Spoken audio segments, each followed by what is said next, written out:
Hey, okay, well, hey, today is Saturday, July 16th. Today we're going to take a little ride and do a little more testing. I had a little more trouble with the bike, and I had to put a new battery in it, so after all that rewiring, that was great and whatnot, but ends up didn't help a whole lot with at the end of the day because the battery got fried from all that, from the grounds probably grounding out. So anyway, I got a battery, was on sale, plus I got a discount, plus I got my Menards rewards cards, blah blah blah, nobody really cares, and I wired up a voltmeter on the bike.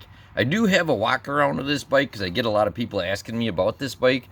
So if you look in my playlists, I think I have them at the top of every playlist. But anyway, today we're going to take a little ride more to test the bike out, and then talk a little bit about this week's, well, we had a CPI report, a PPI print, a jobless claim number, and OPEX, right? So we had a lot of stuff in the stock market going on, and it was really interesting mechanics, I think. So let's start by firing this old bad boy up.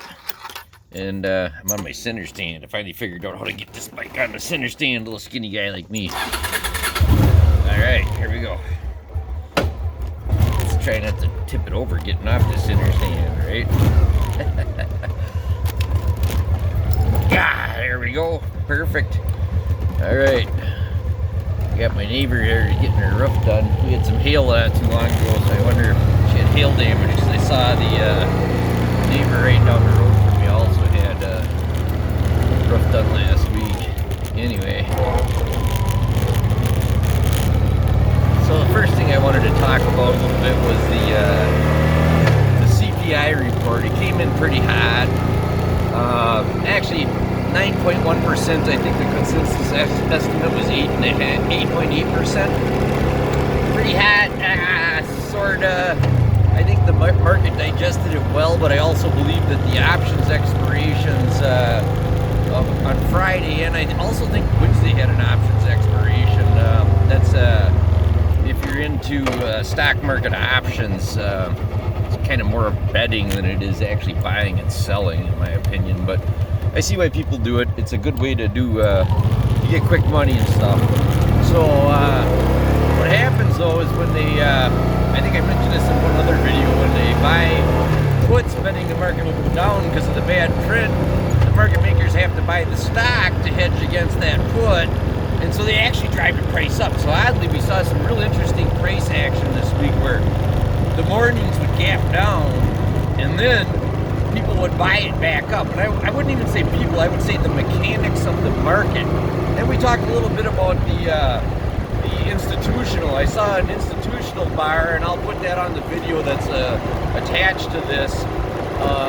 An institutional volume bar at 9 o'clock on Friday, which corresponded perfectly with some of those reports.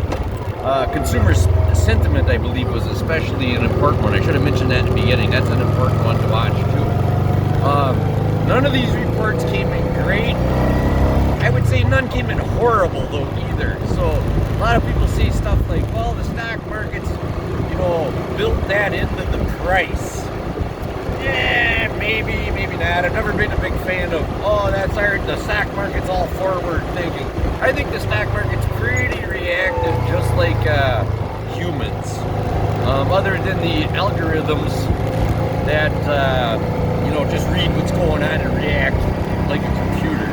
Anyway, so based on all that, it was interesting to see.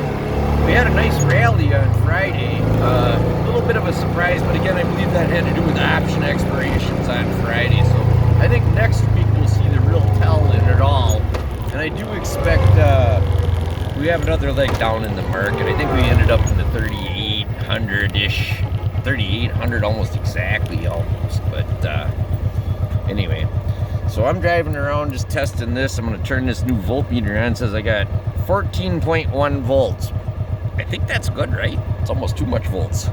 I'm going to drive by. They got a lot of people going here at the local baseball diamond. So I'm going to flip it around and let you watch. All right, here we go.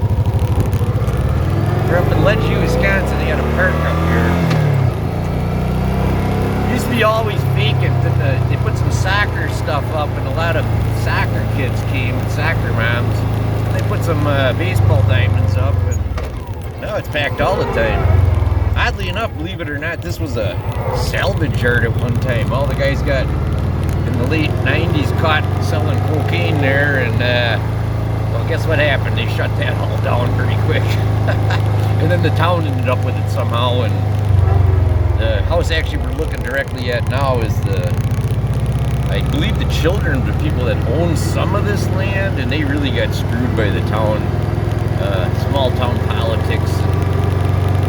Anyway, I won't get too much into that because I'm too upset. Oh, this lady's got a ball. You can see the baseball going. Hello! Good catch! Good save! Let's see, we got a lot of stuff going on.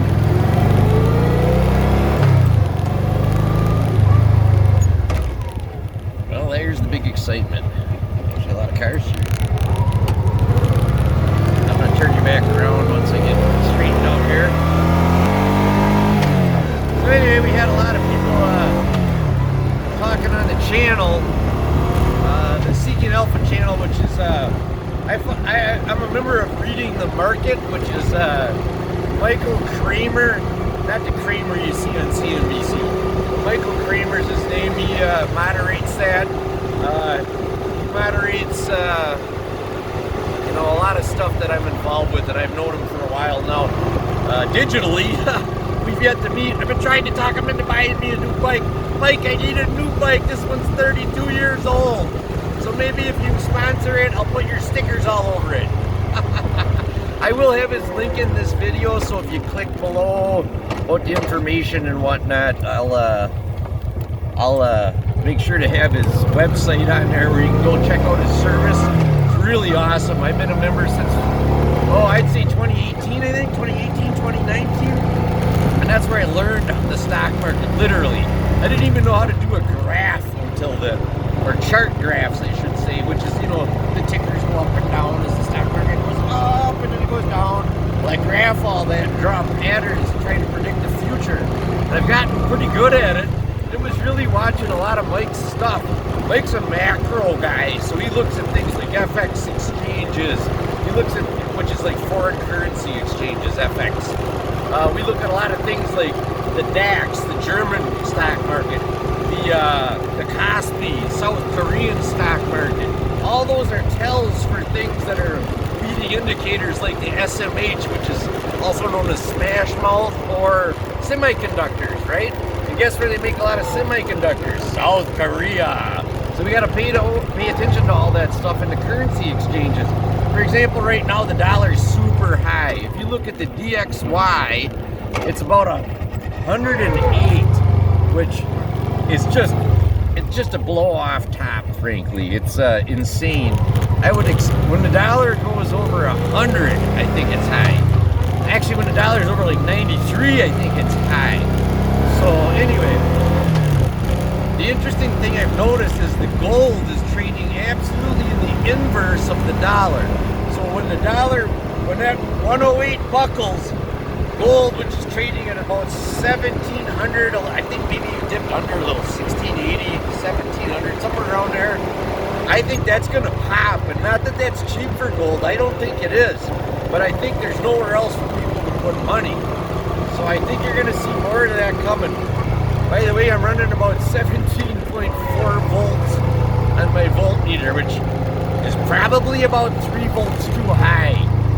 So I don't know why that is. It's something I'm keeping an eye on. My alternator from 1990 must be like super cool or something. Anyhow, I'm gonna flip you back around. I'm sitting at an intersection at, whoops. Didn't have my blinker on. The lady was probably wondering what the hell I was doing sitting here talking to you. Anyhow, as you can see, I live on the edge of farmland and the rural and urban center of Green Bay, which is just, I'm out at the edge of the suburbs anyway. But I know this was a quick video. I I didn't talk about everything I wanted to. I just wanted to get a clip. I bought Camtasia, so I own the software. I'm still looking at the GoPro cameras, so I'm sorry about the wiggly picture. But I will tell you that my opinion of the market is that we had a lot of bad news, and interestingly, it didn't sell the market off nearly what I expected. Right now, I'm not trading short. I'm only holding long. I'm gonna turn the camera back around. Obviously, I'm back home. So anyway, I'm holding all my longs at this point. You know, the market's it keeps dipping down. I think it'll hit 3650 again. You heard me say that before. When I say the market, I always talk about the S&P 500. It's a proxy for all markets. I usually use the Spider SPY. You'll hear me call it the SPY, which literally follows the S&P 500 almost exactly. So if the S&P 500 is at 3,800, the SPY is at 380. So I trade the SPY. I actually own a lot of the SPY. And then you'll hear me talk about the Qs, which is just the equivalent of the NASDAQ, NASDAQ is growth, Apple, Tesla, blah, blah, blah, all these technology stocks. The way you can buy an ETF in technology is called the Qs, QQQ. If you type it in your ticker thing, you can see that's a ETF of all the top technology stocks, and it follows the NASDAQ quite closely. The group that I keep talking about in Seeking Alpha, called Reading the Markets, with Michael Kramer as the moderator and my mentor, frankly, they follow mostly growth stocks, which would fall into those technology stocks. Now, right now we're in a recession, so growth stocks are cool, but not right now. So I'm buying them when they get cheap, you know, looking forward 5 years or more.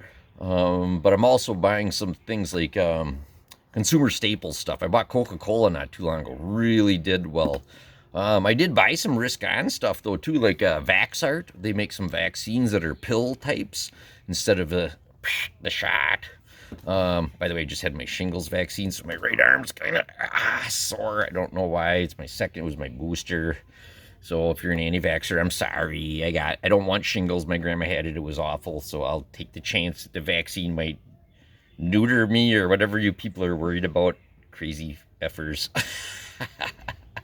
Anyhow, sorry, didn't mean to bring politics into this. I know we all have an opinion and a right to one. So I'm going to end this video now. I have more to add, and I'll have some desktop stuff. If you already haven't seen it, you'll see it soon. Remember, really important thing to me, subscribe. If you can subscribe, I need to get so many subscribers. And if you like this video, like it. If you don't like it, hit unlike. I don't care. I mean, whatever. If you want something to say about it, talk in the comments. Tell me you like what I have, what you don't like about it. Video's too jerky. Don't like your tattoos. Funny sunglasses. Weird beard. Cool predictions. Good looking. I'm trying to think of some glass half full stuff there. But you get my gist, right? Okay, I hit 13 minutes. I'm way past my time limit. I gotta cut this off. I'll have more later.